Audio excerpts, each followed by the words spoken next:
Welcome to Broadway Drumming 101. My guest today is Noah Hadland. How are you today?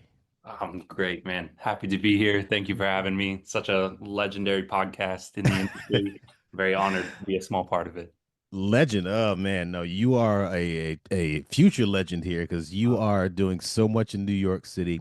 You know, there are people that come to New York and wind up getting on the radar of a lot of people. And I went to lunch with a great drummer named Max Bronstein. He said, "Man, you got to have Noah on your podcast. He is the man." And I see that you are the man because you are subbing on how many shows right now? seven currently. Six on Broadway, one off Broadway, but seven. Jeez. So what are the shows that you're doing right now? Oh man. It's hard to name them all, and I've been trying to I go uptown to downtown so I can hit them all. Right now I sub it at Ragtime, I sub at Great Gatsby, Just in Time, Wicked, 25th Annual, Putnam County Spelling Bee, Chess, and Death Becomes Her.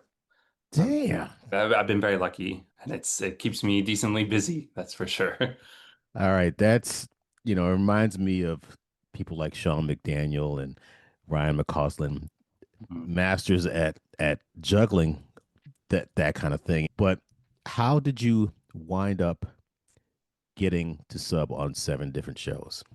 What was the first show that you subbed on? Oh man, it's kind of I wasn't subbing on Broadway at all, and back in 2023, still height of COVID times, and I got a very, very last minute call to sight read MJ on Broadway, and so sight reading the show was my Broadway debut. I ended up doing most of Act One before they could get a drummer there who actually knew the show, but I was up there for maybe an hour sight reading. So So how did that happen? What was the deal with Oh, that? so random. I mean, I think the story that I had heard was the main drummer was out of town on a gig, and the sub drummer had tested positive for COVID like 90 minutes before the show. Okay. Very last minute test that came in, and none of the other subs were around, and so they just started calling anyone who was in Midtown. And Dan Berkery, who has been a great friend and mentor to me, got the call, and I'm so lucky that he was booked that day, and he said, "Call Noah."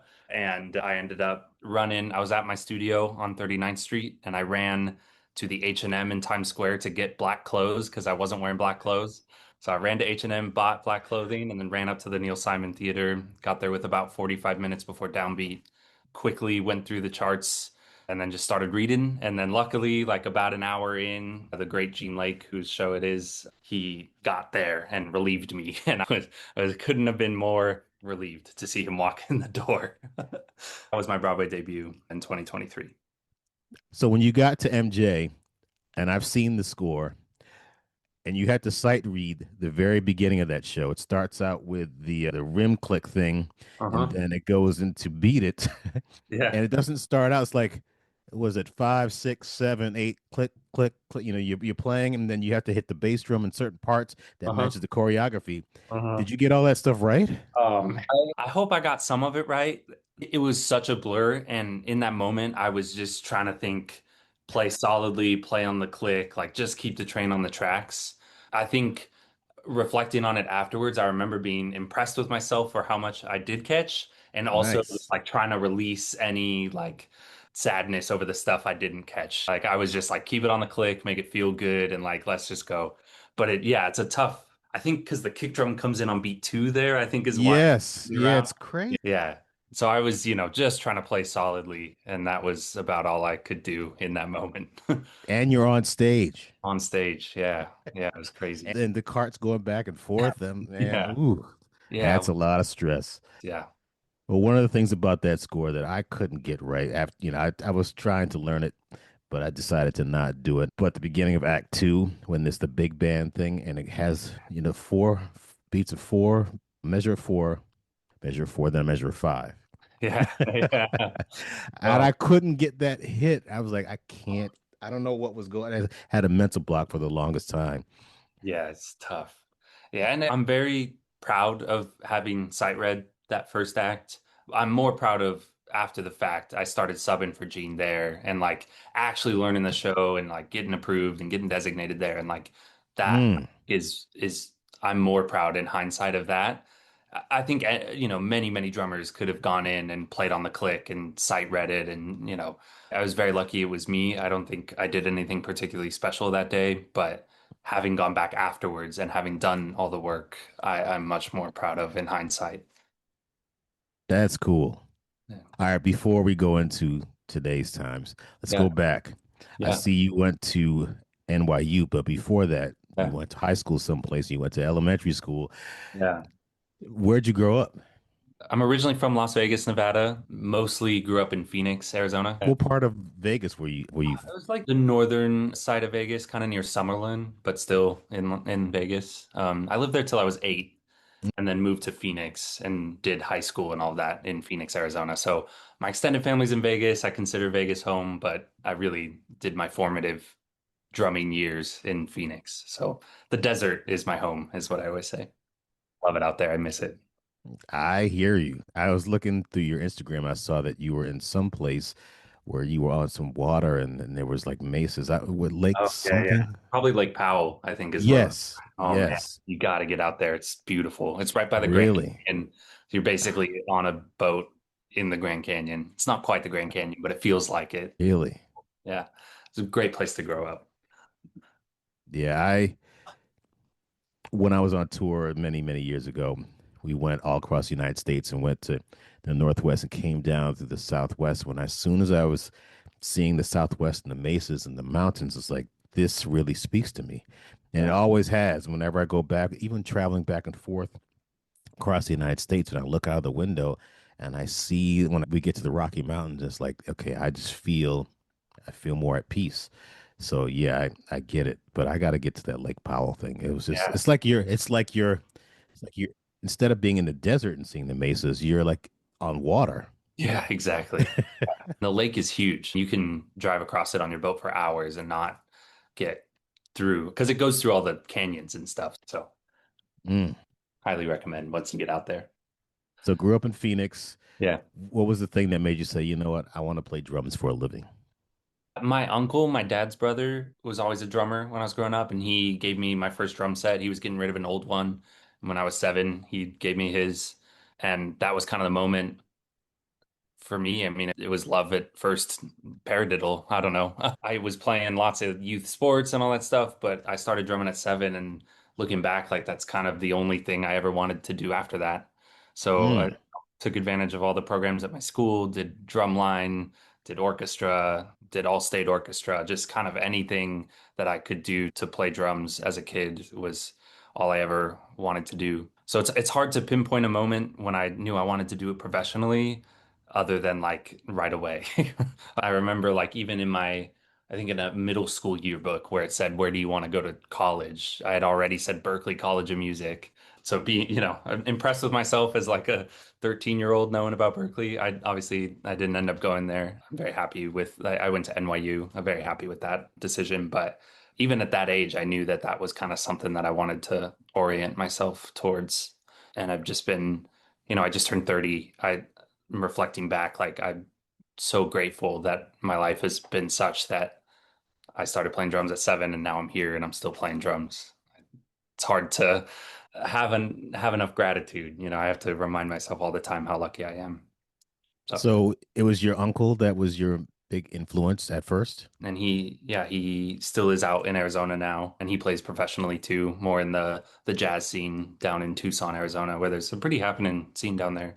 And I've been inspired by him. And as I was kind of reflecting on my past before we started talking, I think a really defining moment that was influenced by him. We were both drum set players growing up, but he studied classical percussion in college.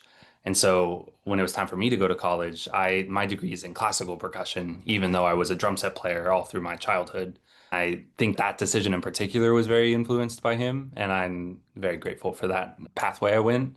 I think there's a part of me maybe that misses not having the opportunity to have done an undergrad in drum set, but especially now that I've landed mostly in the theater world, I'm very grateful for my classical background, just with how much opportunity there is to play classical instruments, even when you're on a challenging drum set book. So that's kind of been my journey, just loved playing drums as a kid and then took it to college and was very lucky to form a career after college. Did you have drumming heroes when you were growing up, like in bands or Yeah. other people? Yeah. My biggest drumming influence when I was a kid, it can be embarrassing, depend on who you talk to, was Carter Beauford from Dave Matthews Band. I loved Dave Matthews Band growing up, but I What? think Carter's What? drumming is like indisputably great, whether or not you know Yeah. Dave Matthews.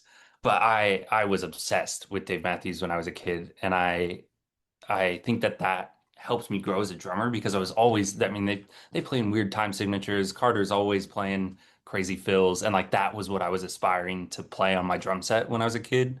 I would just hit go on any of their live albums and sit there and play the Mm. whole thing. And I think that really helped me develop some chops as a teenager. So yeah, Carter Beauford was my biggest influence as a kid. And then, you know, as I've gotten older, it's, you know, changed over time. But anytime I listen to him play, I kind of remember that that's where my roots were. What was the first song that you remember hearing from them? I mean, Ants Marching, you know, the Okay. classic one. But they have on their Live at Red Rocks 1995 album, there's a song called Number 36, and it starts with a 2 minute long drum solo. And to me, that I could sing it as a teenager. Like I would just sit there and sing the drum solo because it was so inspiring to me. So that record, the 1995 Live at Red Rocks album, to me was like as good as it got when I was growing up. Hold on, I'm just looking that up right now. I'm Yeah, like, yeah. Number 36 is the name of the song with the drum solo at the top. my God, there's so many live Oh, albums. I know. They put out a lot of live records. This one That's the one. Yeah. and the record, the Yeah. what's it called again? Number 36 towards the bottom of the show. Okay. Yeah. And there's a there's a video I have. It's actually on my Instagram. I was at my sixth grade talent show. I played a drum solo as my talent show, and it was like my attempt as a 10-year-old kid at that drum solo. It's not great, but I look back and I admire myself for giving it a go. So your uncle Carter Beauford, Yeah, any I found like Jay Dilla and hip hop drumming when I was a teenager, and that really influenced my drumming from then. Once I got to college, I started playing more in the R&B and hip hop bands and kind of doing a deep dive on Jay Dilla and that like the Dilla feel, the Questlove thing, the D'Angelo thing. hmm Really helped me, I think, develop a sense of pocket because you learn that if you're going to play kind of a disjointed groove, you have to really be placing every note and you have to do it consistently or else you just sound bad. Uh, I Mm. kind of think that Jay Dilla, this band Hiatus Coyote, their drummer Perrin Moss, who they do a lot of that kind of Dilla feel thing, also had a big influence on me in my teenage years. And then after that, you know, got more into pop music. I'm a big fan of a band called the 1975. This drummer, George Daniel, I think he just plays the cleanest pop drumming that I've heard. I really love how he plays. So I think to me, those are kind of the big three throughout my career has been Carter Beauford, Jay Dilla, and George Daniel have been my biggest drum set influences, among a thousand others. I remember listening to a Questlove podcast, and he was interviewing Lenny Kravitz. Questlove let Lenny Kravitz hear the D'Angelo sessions for Voodoo, Mm. and the first thing Lenny said, the drums are off, or like the drums are wrong, the drums are wrong, because it was Yeah. like that laid back thing. He's like, no, that's the way it's. He's like, no, the drums are wrong. Yeah, yeah, But I remember hearing that stuff and then watching people play it live, and I'm like, how do you do that? And then I realized I tried to do that, and I just it's a specific way of approaching that. Like you said, I guess you yeah, have to play consistently wrong, like yeah, yeah. wrong every time to make it sound right. And I'm like, I'm leaving that to those people that can do Yeah, it yeah, right. yeah. Yeah, it's a Fast, swing, you know, it's a type of swing. It's the best way to feel it. You just kind of have to feel it. yeah. It's Yes. actually cool that people can do that. Yeah. Yeah. So maybe when there's a show, a Broadway show with that feel. Yeah, maybe one day. Although I think my point was that like getting really into that, like, and the placement of everything has helped me when I'm playing straighter. I'm still kind of Mm, feeling that intentionality of where everything is going and still bringing that idea of like needing to place things consistently, you know, mm. right? Like kind of coming at it from the perspective of like, where is the pocket sitting has helped me even when I'm playing the most square, on the grid kind of groove. Yeah, that's what to me that's what makes it feel right. It's Yeah. it's that approach. Yeah. It's actually cool. Good Yeah. way of looking at it. So you Yeah. went to NYU instead of Berkeley. Now, why'd you choose Yeah. NYU? Uh, I think like many drummers of my generation, I ended up going to the Broadway seminar when I was in high school. They have a week-long seminar where they bring in Broadway drummers and you get to go sit in a pit. I did that in between my junior and senior year of high school. So I was 17, came to New York, got to sit in a Broadway pit for the first time, and I was like, this is it. Like how amazing. I was so inspired by the people they brought in. I got to go sit with John Epcar playing Spider-Man back in the day, which was just so cool to see as a 17-year-old. That's how I found NYU, and I ended up auditioning there early decision, like in the fall, and I got in with a scholarship. And so I actually didn't audition anywhere else. I was like, I'm going to go to New York City. I'm going to go to NYU. I knew then that Broadway was something that I was very interested in. I think at that time I wasn't singularly focused on making Broadway my career, but I loved Broadway shows. I used to go all the time to see all the tours in Phoenix, and going to NYU to see the seminar was really inspiring. And so that once I got in, that was kind of that. And I just knew I was moving to New York City, and I'm so grateful, like to have moved here at 18 and to have had 4 years of a safety net. I didn't end up, I don't have a graduate degree. I didn't do more school after NYU, but I think what NYU gave me was 4 years to be in New York studying, but also like gigging. I met so many people in the scene just naturally from being at school and just from hanging out and going to shows in New York. I think my network I started building my network at 18 rather than after getting a graduate degree and finally moving to New York. And I think that's been a big help now is like these people who I've subbed for are people I met 10 years ago. You start building these relationships early. I'm grateful for the grace I've gotten along the way. I think the danger of starting your network as an 18-year-old is like you're still learning who you are and how to play the drums. I mean, we're always still learning how to play the drums, but I'm grateful that it's gone mostly well and people have been really kind. And it's awesome now to have people who are my colleagues who I'll play drums for, sub for now, who are people I met when I was 18, 12 years ago. For me, NYU was just like the best decision. It really, I can't imagine having gone anywhere else. Now, people that are listening or watching this may not understand where New York University is. It's in Okay. Greenwich Village, Yeah. and there are there's Bleak not oh yeah, there's Bleecker Street that's right Yeah. there, and Okay. there's the area that is there. There are lots of nightclubs to play, like Terra Blues, Bitter Yeah. End, Yeah. Red Lion, Rude. Yeah. and even the Blue Note is all there. I mean, because you Yeah. can't really go there and play, Right. or Right. even go in there unless you have $500 to like Yeah. get in. Yeah. But there's even I don't even know. There's Arthur's Tavern that's close to there too. Yeah. There's so many places, and all the like Smalls and all that stuff. And the 55 bar used to be around there. Did you wind up doing a lot of those, playing at a lot of those clubs back then?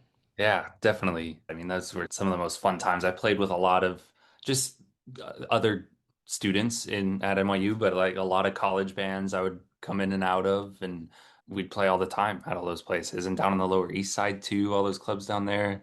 Just really formative times in my drumming career. And it was great because I was studying classical percussion during the day. And then I think that like I'm happy that I was able to continue playing drum set at these sort of like the rock clubs downtown. And I look back so fondly on it. I miss it. I mean, playing like a 12 a.m. set on a Tuesday night with 5 people in a room that could fit 100, but like I was having the greatest time, like I wouldn't trade that for a thing. It was so awesome. And yeah, just amazing to be studying music in the center of an area in New York that is just has such a history with all these spots was awesome. And I think helped me stay connected to drum set while I was studying classical percussion. A while ago, I interviewed Javier Diaz, who was part of that NYU seminar. And that's where I met him and worked with him and realized he's on such a high level. Yeah. But he and other musicians were telling me about classical percussion, and I know nothing about it, but I'm learning about it through the people that I'm talking to. it's a whole different technique. The snare drums that you'd play Yeah. in a classical setting is completely different from a Ludwig Black Beauty. Yeah. Tell me why you chose to study classical. When I was a teenager, I didn't feel connected to jazz music. I didn't really like it. And I was looking at where to study, and most drum set programs are jazz programs. I think maybe somewhere like Berkeley, obviously you can do other stuff, but at that age, I didn't feel super connected to jazz music, and I felt like, oh, I play the drums every day. Let me go broaden my horizons. In high school, I played in orchestra. I did like after school orchestras. So I had been around classical. It wasn't like a complete switch up for college. It just kind of felt like the path that was available, and the Broadway seminar happens within the percussion department at NYU, not the jazz drum set department. So that was kind of part of it too. It was just like, okay, this is where I go to, this is my next step. It felt obvious in a way that maybe doesn't make so much sense now, but I didn't really question it that much. I saw my uncle do it, and at that time I didn't want to study jazz. Now, of course, love jazz music. And I wish I had a little bit more of a foundation on it in my playing. So that's obvious, that's definitely changed. But at the time, it just felt like the next step, and I did love playing in orchestra. I don't do it anymore. Maybe one day it'd be cool to return to it, but I really did love it at that time. So it just felt like a natural next step. And I'm grateful for it because it gave me, I don't know, when you're a drummer, you're worrying so much about the pocket and the feel and the time, which is great. And then when you study percussion, I feel like I learned so much about finesse and tone production and intentionality in a way that I hadn't from my drum set playing at that time. So I think in a way, a lot of ways it was kind of a 4 year break from like intense drum set study, but I think it informs my drum set playing now in a way that I don't think it was a waste of time to study classical music. In what way you think that has informed one has informed the other? I think just coming back to being intentional about the sounds you're making, I think classical music encourages you to maybe think too hard about like mallet choices and instrument choices. And obviously you can do that as a drum set player too. But I think my background on drum set was like, I'll play any drums, like I don't care what the heads are. That was me at that time. And so classical music was the first time where it was like, no, you really, the difference between this triangle beater and this triangle beater is like half a gram. Like, which one are you gonna choose? And sometimes studying classical, that decision feels like the biggest decision you'll ever make in your life. Like which triangle beater do I use on this passage matters a lot. And I love that actually. I really love it. And so that kind of feeling applied to drum set where I feel like it has taught me to be much more intentional about the drums I use, the sounds I'm going for, the mallets I'm using, the sticks I'm using. And then I just thought of this now is I really learned how to play with a conductor there, which has helped. I've been very lucky to sub on a bunch of shows. I love playing on shows with a click. It's also really exciting to play with big orchestras. And I've been lucky to sub on a bunch of shows with big orchestras and learning how to follow a conductor and like the concept of like when the conductor shows you the downbeat, sometimes you're not playing where he shows the downbeat. You're playing behind them. That I think I learned how to play in an orchestra from studying classical. So definitely has not felt like a waste of time. And now when I am subbing on a show where you have to play a slime and drum set groove and then turn around and play timpani, I feel okay there. I'm not sweating the timpani as much as I would be if I hadn't studied it in school. It's actually a really good point that you just made because, in my experience over the years, subbing at different places, like I subbed for Bill Lanham at AIDA, and then eventually I subbed for him at Cats in 2016. And Mm. then, dealing with the conductors there and not understanding the whole orchestra concept really. I mean, AIDA was very short. I only subbed it like two or three times before it closed. Uh, But Cats, that's when I learned that the downbeat isn't there. It's yeah. halfway in between, and you gotta work with the orchestra and know when to hit your drum. Like the first note of Cats is a cymbal choke. You hit the bass drum with a cymbal choke. Uh-huh. And I was there at the downbeat, and everybody else came in here on the Yeah. upbeat. I'm like, okay, Oh, what did I do wrong? yeah. I started looking at the percussionist who was Dave Roth at the time, and he was right in front of me. I Mm. just looked and followed him. And then even when there was something like he'd play a triangle, it's very deliberate, and he'd wait until it was such a different way of approaching music, and I had to adapt. But if Yeah. you have that training already, you're already 5 steps ahead of somebody like myself who never had it before. Yeah. So when you're, it's just a question. Yeah. I'm just curious if you're Uh, going to use one of those, really expensive classical snares. Would you ever put that behind a drum set and like crack it? oh no, no, yeah, definitely not. No way. Why? No, why not? I feel like depending on what head you have on there, it might be, a little thinner than a drum Okay. that you might put on a rock snare. You can definitely hit the drum. You don't have to be careful. But I'm thinking about when I play on a heavier show where I'm really laying the stick into the drum, it falls out of tune a little easier. Like everything's just more delicate. Ah, really? And maybe I'm being a little dramatic. Like the modern drums are probably fine, but it does feel like when you're studying classical snare drum and you spend most of your time at pianissimo working on your buzz roll there, it does feel wrong to really hit the drum. So you wouldn't play ants marching on a classical No, snare? exactly. You would never do that. That 2 and 4? Nope. No. Exactly. Yeah. Which I love. I love hitting the snare drum. But I love being able to play very softly too. I love the range. You're studying classical Yeah. percussion during the day, and you're playing all these clubs in New York at night. I think I knew that right away. I mean, I already talked about the triangle, but I always say a moment I had was like my junior year on a Friday night when I was in a practice room by myself practicing triangle. And that was kind of a moment where I was like, I think drum set is more what speaks to me, which is why I have so much respect for incredible percussionists because that sort of dedication you need to have to practice the triangle for hours, which is what you need to do if you're going to be in an orchestra. Wait, like, Yeah. tell me about Oh that. man. I've I never mean, even heard of that oh, before. it's amazing how many different sounds you can get out of a triangle. There's so many overtones in there, and to get a really pristine sound takes so much finesse. And depending on what piece you're playing, beater choice matters a ton, and timing. And there can be choppy triangle parts in orchestral music that are difficult to play with a little beater. So it takes practice, and it's why I love the Miller machine. And it kind of takes you being able to just hit the Miller machine makes your life a lot easier. Um, yeah, it's a tough instrument, man. And that's kind of a moment Really? I had where I was like, I think I'm gonna focus on being a drum set player after school.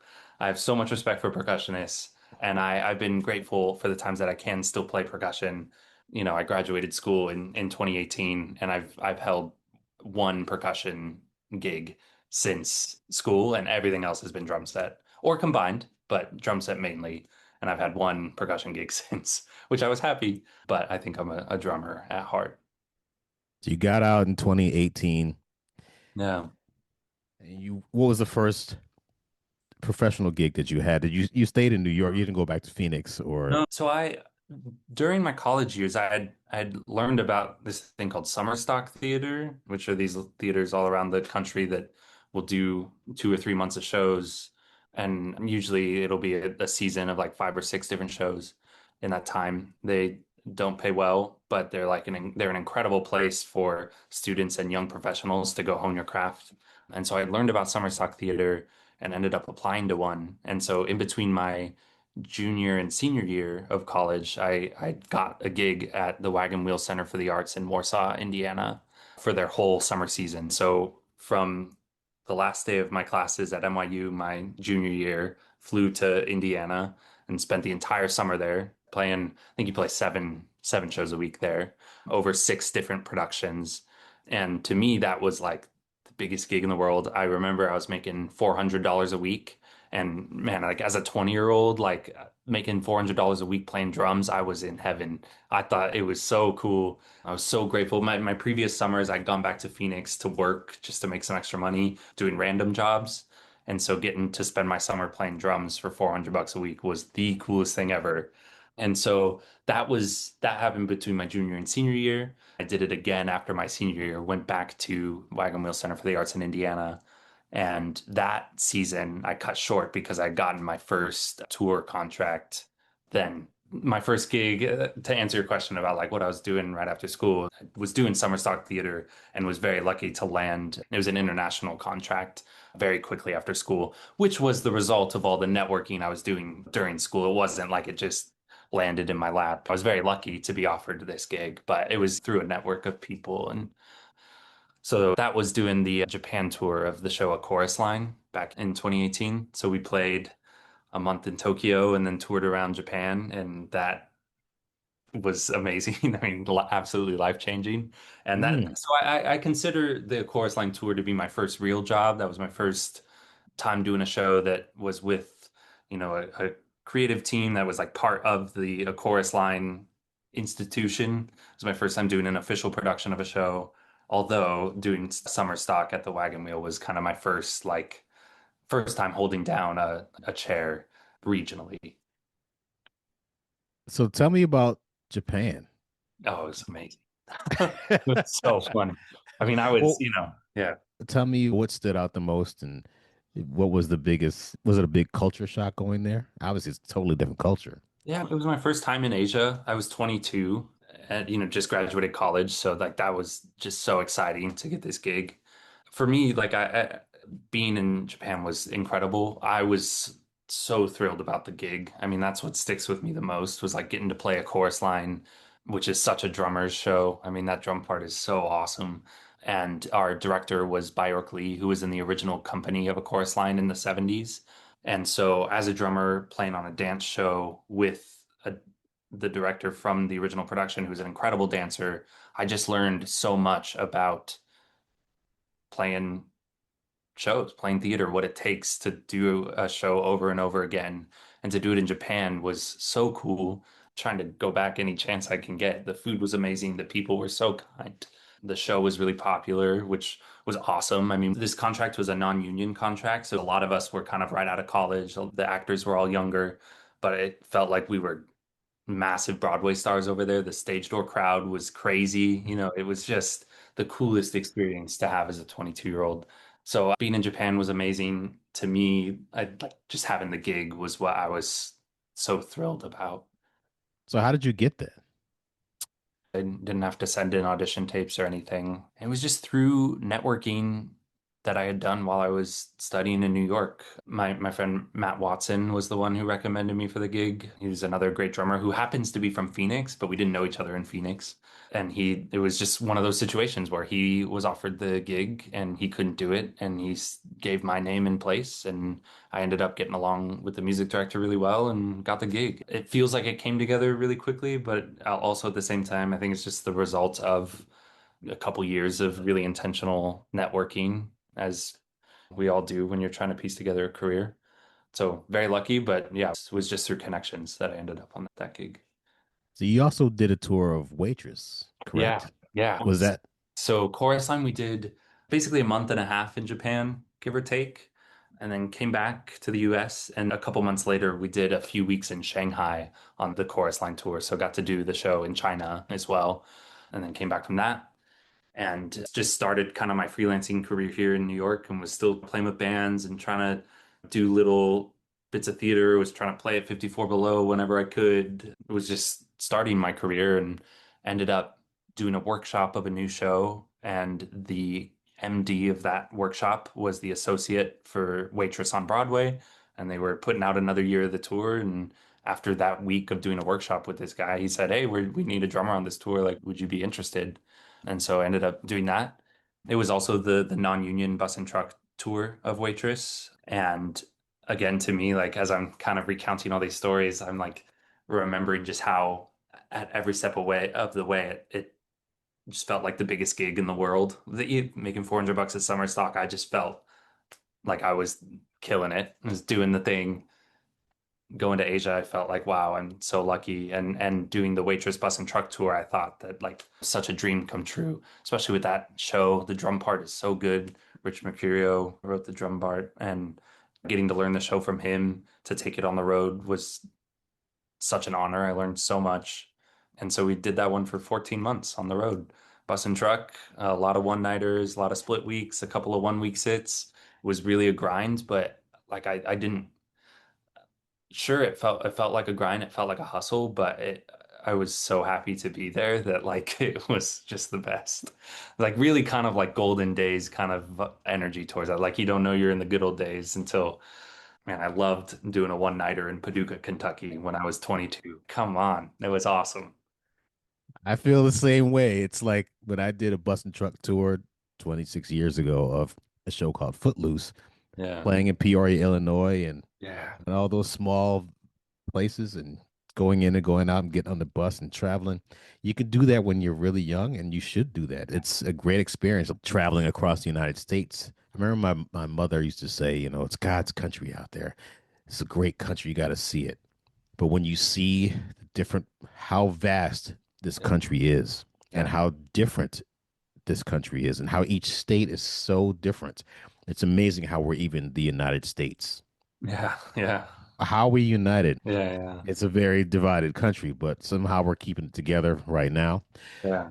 But just to see the Midwest, how flat it is and how humid the South parts of the South are, and how dry Phoenix and Las Vegas is, and how beautiful California is, and the Northwest. And I don't know if did you get a chance to see the entire United States, or Yeah, where did you yeah, I've go? been almost everywhere. I'm missing Montana and Hawaii. I haven't been, are my last two states, but Oh, been, really? Okay. yeah, I've been to the other 48.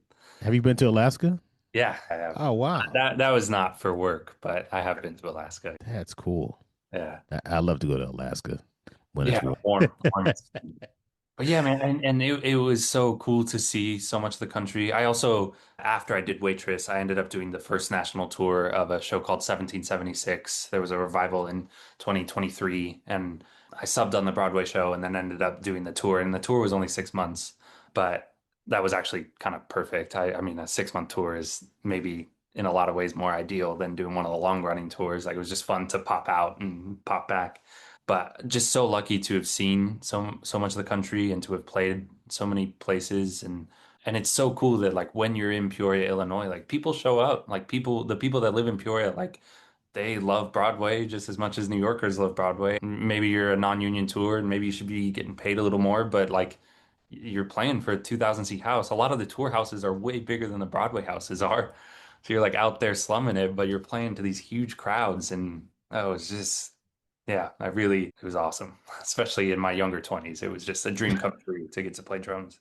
And I always tell like younger drummers, I mean, it's funny me saying that, but now that I'm 30, I feel like there are some younger drummers.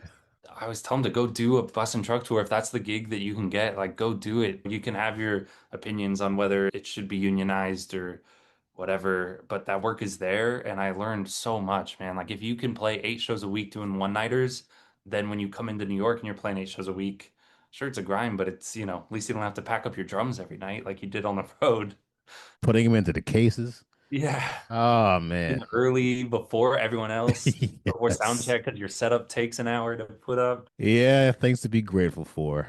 Yeah, for But sure. you got to go through that stuff, and it's a learning experience. And you should know how to set up your drums. You come into New York and thinking, yeah, I have somebody set up. No, nobody's going to set up your drums. Yeah, exactly. Exactly. One of the biggest things I'd like to point out is that you formed and created your network, like you said, at 18 in college, and all of these different relationships led you to where you are today. And even the initial conversation of getting to sub at MJ is because you knew Dan Burkery. Now, Yeah. did Dan didn't go to NYU, did he? I can't No, he remember. didn't. No, no, he Okay. didn't. Now, how did you meet Dan? I'm just curious how, I think this is like one moment that changed my life, and it's so silly. My mom, who I love, is such a Broadway fan. She loves to see shows and she loves to stage door after every show. She has to get every person's autograph. So years ago, we were at Book of Mormon. She was visiting me. I was in college. We went to go see Book of Mormon, and it was at that time Sean McDaniel's gig. And so my mom's there waiting for everyone's autographs, and I'm just kind of hanging back. And I thought, like, if Sean walks out the stage door, like, I'm gonna just stop him and say hi. And I didn't know him at that time. Tell him, fellow drummer, love the way you play. But then some guy with a stick bag walks out who's not Sean McDaniel, but he happened to have a stick bag with him. So I was like, oh, that must be a sub. And so he got walking down and I kind of ran down the street after him, and I just stopped him. I had no idea who it was. Just said, "Hey, I'm Noah. I was in the audience. I thought the drums sounded great tonight." And it was Dan. And we stood there for a while and got to talking, and that was how we were connected. And very soon after that, like he needed a very like low level sort of gig filled for him, and he threw that gig to me. And then after that, it's just kind of grown and grown and grown. But if I wouldn't have stopped him at that stage door to say congrats, like that was such a life-changing moment for me for many reasons, because Dan is a great friend now, but he has given like a lot of the things that he's thrown my way have been things that have led to a million other opportunities in my career, including this MJ phone call. Man, just yeah, so grateful. And it's funny that like that could have not happened if I didn't run after him on the street. Chorus line, 1776, Uh-huh. waitress, Uh-huh. 2020. Yeah, We yeah. I was on the waitress tour at that point, and so we had done maybe 5 months on the road, and then we closed for COVID, and then came back afterwards, which okay. was amazing because the producers had told us like they're going to bring the tour back. These producers didn't bring certain tours back. Some tours closed early, and but they had told us that ours was definitely going to come back. It helped during that pandemic time to just know that I had a gig waiting for me at the end of the tunnel. But in the meantime, I was here. I got a job at Trader Joe's slinging groceries. It was a great way to spend the pandemic. I felt like I was able to like do something helpful to society. I mean, I was working in a grocery store during the toilet paper days when like people were stocking up on toilet paper for COVID, that moment in time. So it was crazy, but it was cool because it got me out of the house every day. And I felt like I was like really helping in whatever way I could. So I'm curious about Trader Joe's. Yeah. What do they ask you as far as their hiring practices? Like I know that whenever I go in there, they're like, "Hey, how are you? Come Yeah, on in." yeah. Do they tell you like you have to be nice? Like what do they do? I mean, they definitely have like, they insist that the company culture is one of positivity, but they do treat the employees well. So it's not like a forced, you better be happy out there kind of vibe. There's always like snacks in the break room. There's always like check-ins. You're paid pretty well as far as like, you're not getting rich, but like as far as a grocery store gig, you're doing okay. I always felt like there was a lot of support. Like it does feel like there is like a company culture of positivity that then Mm, lets you be positive too. But you are encouraged to like chat with customers, and like if you get in a conversation with a customer while you're like fixing the shelf, like mm, it's more important to have a good conversation rather than to make sure that like all the boxes of cereal are perfectly aligned. So mm. it is a cool, I mean, I do recommend like if anyone listening needs a day job, like it was a great place to have a day job. And once gigs did start coming back, I always felt like because they hired 18-year-olds, the bar was just like be more responsible than an 18-year-old kid, and they loved you. So like if you were able to like give them a heads up that like, hey, I can't work that day, they appreciated that because sometimes these like younger employees just wouldn't show up. So Oh wow. it was good, and I felt like there was flexibility once gigs started coming back that I could get shifts covered. So it was a great place to go, and I was grateful to have that kind of community. I've been around musicians now for so long. It was fun to put myself in this community of people at Trader Joe's who had no clue. Like when I was doing the waitress tour, if I was talking to someone from the industry, they knew it was non-union, they knew what I was making, they were like sizing me up in their head. And it was so cool to like be around people who had no clue about Broadway. And I tell them like, oh, I'm doing this thing called waitress, and they're like, you're a waitress? Like what? Like, come on, so that was pretty cool too. Kind of digressing there, but it was a great place to work during the pandemic. And I was very lucky to know that the tour was coming back, and there was a light at the end of the tunnel. And eventually, like we knew when our rehearsal date was, I got to put in my 2 weeks notice at Trader Joe's and go back on the road. So you went on the road. When did that end? That was would have been spring of 2022. I think June 22 was the end of the waitress tour. And then Okay. that summer we did an encore run of Chorus Line in Tokyo. Wow. Done three separate Chorus Line contracts in Asia, which was so fun. That was just purely 1 month in Tokyo. It's amazing. And then I came back that fall, got back to freelancing, and that was when the MJ call happened. Uh, so it's been a very like reflecting on my career now, just going through it with you. I'm really like uh proud of how it's been kind of a steady climb. Like I feel like I really have learned everything from every rung of the ladder. I hope to continue climbing the ladder. Obviously, I don't know everything yet, and I think everything I've learned, it's just something that someone else has told me, like every piece of advice that I have to tell a younger drummer is just something I've heard before. I do feel like it's been a steady climb. So like having 7 shows that I'm subbing on right now, it doesn't feel like I just plopped down here in New York and all of a sudden I'm subbing most nights of the week. It feels like it's been something that's been a grind that I've been working towards since I moved here in 2014 for college. How do you meet drummers Mm. that are playing on Broadway shows, and how do you get to sub for them? Oh, that is that's the hardest question, really, because there's no one answer, man. There's kind of the classic cold email. Some drummers are very responsive to that. Some drummers are very not responsive to that. I've always tried to, if I was intentionally trying to make a connection, to do so a little creatively or with a reason. If you're reaching out to a drummer, maybe it's because you know that this drummer knows this person and you had just worked with this person. So you have someone in common and you have a reason to be reaching out to them, or you had just seen their show. Reaching out with a reason why you're doing it, I always thought helped me a little bit more than just pulling up the list of drummers with Broadway chairs and sending off the same cold email to every single one of them. I think keeping in mind that it's a people game, it's not we're not as musicians, we're not like business people. Well, we are business people, but I mean to say we're not a stereotypical like finance bro, like we're not corporate people by nature. We're artists by nature, is my point. You are a business person by nature of being a freelancer, but we're not corporate people by nature. Remembering that as you're trying to build your network, I think is key.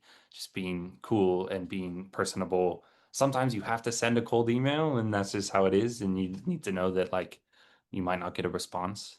But I think some context I've had recently is that I met the drummer Grant Braddock in 2019. I bought him a beer and it was total connections. Like, can I just pick your brain? We got a beer one night after one of his shows. That was in 2019. And in 2023, he had the show A Beautiful Noise on Broadway, the Neil Diamond show. And I ended up subbing for him on that. And so that kind of timeline of like, I first was introduced to him, years before he actually asked me to sub for him, I think is important to keep in mind too. I think, when I was younger, I thought you reach out and ask to sub, and then someone's like, oh, yeah, sure. Are you free Thursday night? But it is a long-term thing, and it's about making relationships that take a long time to build. Sure, maybe you do one coffee hang where you pick someone's brain, but then the relationship forms when you run into each other on 8th Avenue a year later and you catch up quickly as you're running to the subway, or, they're playing the late set at 54 Below and you're playing the early set. Like that, those sort of things, like that's where the relationships develop. And so it's a really long game. So you have to intentionally build your network, but you also have to kind of understand that it's not going to happen overnight, has been the biggest context I've had at my old age of 30. 100%. Yeah. I'm so glad you said that because I've been trying to impress upon people that's kind of how it happens in Yeah. various different ways. But I really want to ask you a question Yeah. since you're much younger than me and you said the key phrase coffee and pick your brain. Yeah. Did anyone tell you to say that and Mm. write that to people? Did your professor say this is what you do? You say, "Can I have coffee and pick your brain?" Can you know? Because I get that a lot. I'm just Yeah. wondering where that came from. Yeah, I can't think of like a specific time where someone said this is what you say, but I feel like I've picked it up somewhere. I don't know. I certainly didn't come up with that. But Okay. yeah, Did you ever say that to somebody? And did you ever oh, go to coffee? I'm sure. I'm sure I definitely. Did it And work for you? not normally, I'd say. Sometimes people are open to it. Um, but usually no. I mean, if it's people, especially with Broadway shows, I've never had my own Broadway show, but even I've had a couple off Broadway shows, and even in that time, you get texts, emails, phone, like DMs all the time with people asking you for your time. So, no, usually it doesn't work. People are busy. People have their own lives. They're managing a million gigs. It's hard sometimes to make time for someone to pick your brain. I think is good to remember as you're sending those emails. Which is why I think I started trying to find more creative reasons to have a reason to get in touch with someone. I think works a lot better. I think you're nailing it though, because you don't get to sub on 7 shows by Mm. just sending out emails and expecting somebody to say, "Oh, sure, come down."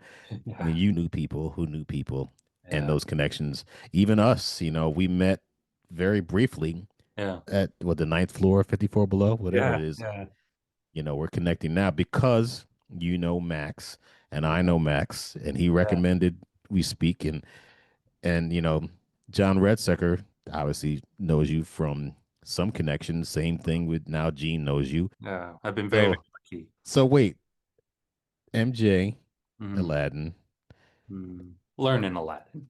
Are you Uh, learning Aladdin? What are the other ones again that I'm playing on currently? that you're Okay. playing on currently? I got Ragtime, uh, Great Gatsby, Wicked, Just in Time, 25th Annual Putnam County Spelling Bee, Chess, and Death Becomes Her. Damien, Sean, Yeah. Mike, Mm-hmm. Charles. No, no. Ragtime Yeah. is Rich Rosenzweig. Rich Rosenzweig Yeah. and Chris Jago. Jared Schoenig on Just in Time. Yes. There's yeah, obviously that's still going, which is cool.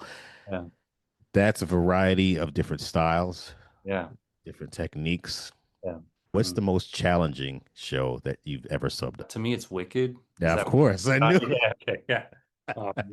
there was anybody that I've interviewed that says any different. They're like, I said, what's the most difficult show you ever played? Oh, Wicked. Yeah. Then I went to go see Matt play it. I'm like, okay, I get it. I could never do that. It's Yeah. so there's very little click from what I see, and Mm. you have to. This is so much going on, and his drum booth. I'm like, nah, I'm good. Yeah. I yeah, I mean Matt is such an incredible drummer that trying to fill his shoes is a challenge. But then that's kind of the perfect example of like you're playing really driving rock drums behind a really large orchestra. And sometimes it feels like you are just like pulling the tractor behind you and it's not budging. Like it just feels like there's it's so hard to navigate where to place the time, where the conductor wants you to be, where the bass player's place in time. Like there's just so many things that are just always on your mind there, let alone the fact that Matt is an incredible drummer and the drum part is hard, even if you're just playing it in the practice room by yourself. But I mean, such an honor to play there. It's so cool to get to do it, but it is a very challenging drum book for sure. So, juggling all of these shows, Yeah. what's the biggest challenge in subbing 7 shows at one time? Yeah, I always say the touch because some drummers you go in for hit really hard, some hit really soft. And to me, like, I take really good notes in my charts. I feel like when you're in the booth, I never feel like it's too challenging to like you're never gonna sit down at the drum room at Wicked and accidentally start playing ragtime. Like I feel like you can keep that all pretty squared, but it's the touch that can be so hard. And many times when you're on 7 shows, like often I'll play a different matinee than the evening show. And it's hard to remember. Like this drummer buries the beater into the kick head, and this drummer feathers the kick the whole time. And the touch and where the drummer places the time, whether on the click or with the conductor, can be hard to remember. Just like we've said, like some drummers will play more laid back, some might play a little more ahead in different spots. Like that stuff can be really tricky to remember from show to show, more so than the parts. Have you ever gotten a call to play 2 shows at the same time, and which one did you turn down? Or should I not put this out publicly? Well, I'm trying to think if you're referencing a specific situation because nothing's coming to mind right now, but maybe there is. No, like if you get a call, If you get 2 shows at the same day or like same yeah, call, I see. Gotcha. I just go by whichever one calls me first. yeah, I yeah, that remind makes me. sense. I think the thing about being a sub on 7 shows is in a lot of ways you're kind of a bad sub because you're not available a lot of the time. I've tried to communicate that to all the people I sub for when they ask me to learn a show. I tell them straight up, yes, I'd love to learn your show. Just so you know, I also sub on a lot of other shows. And so that's how I've kind of decided to be is whoever calls me first gets me. And sometimes there's a little bit of flexibility where maybe one drummer is really in a pinch and another drummer has four other subs ready to go. And, maybe we can make a phone call and see if a shuffle can happen. But I don't rely on that. And if a shuffle can't happen, then I have to keep the date that called me first. I can't be in the business of bailing on one person to play for another person. And that's actually been challenging to keep that sometimes because sometimes you get a call for a gig you really want to do, and sometimes you have another gig on the books.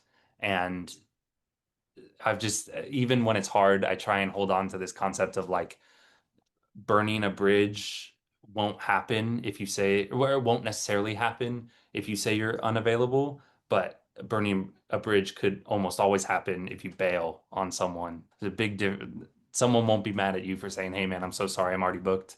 Someone will definitely be mad at you if you bail on them. And so I've just kind of tried to hold that as like my guiding light, and that can be really hard because sometimes a really cool gig calls you and you're booked for something else, and maybe there's flexibility, but usually there's not. And I just try and keep the one that called me first is how I do things. And maybe I'm wrong, but that's just kind of where I'm at right now. And yeah, that's how I've been trying to do things. How have you handled notes when Mm, a conductor says, you know what, have a seat, Noah, yeah. and takes out their notepad and is like 17 notes? Oh, Are you like, wait a minute, I didn't do that. I didn't do that. uh, Or how oh do you man, handle that? it's the thumbs up, it's the yes, absolutely. It's some conductors I feel like want to have more of a conversation about it. Like, hey, how did you experience this? And like, this is what I heard on my end. How can we fix this together? And that's cool. Other conductors want to tell you what was wrong. And it's all about being agreeable and taking the note. And like, you should never push back on a note, especially as a sub. It's like, it's your job to make the conductor happy. And so it's a smile and a thumbs up and a thank you for your feedback is, I think, will get you a lot farther than, if a conductor telling you you're dragging but you feel like he's wrong. Like you're not going to get anywhere by saying like, "No, man, no, you're wrong." Get fired very quickly. What would you tell your younger self if you could speak to that person, that 22-year-old? It's like, you know what, Noah, this is what you should know.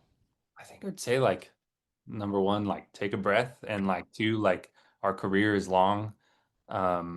I think I came out of school feeling like I was ready to play Hamilton. Like I was like so confused why, I wasn't immediately playing on Broadway. And I think being eager and being hungry is cool and is important, and you have to be as a musician. Like you just have to be ambitious. But I think the advice I give to myself is that like our careers are long, and if you play your first Broadway show when you're 50, like what an accomplishment to have made it to a Broadway show. There's no rush. There's no path. There's no one way to do things. And like if you're around, things will happen. Keep your chops up and like just trust that things will happen, and like just take a breath. Let time go by. Our careers are long. Who knows what it'll look like in 5 years, 10 years. So ambition is good, but let time happen as well. Do you think Broadway is having your own show is your ultimate goal, or is it one lane in a bigger career that you might have? I think I would really love my own show one day. I feel like I've been, through all the touring and subbing and stuff.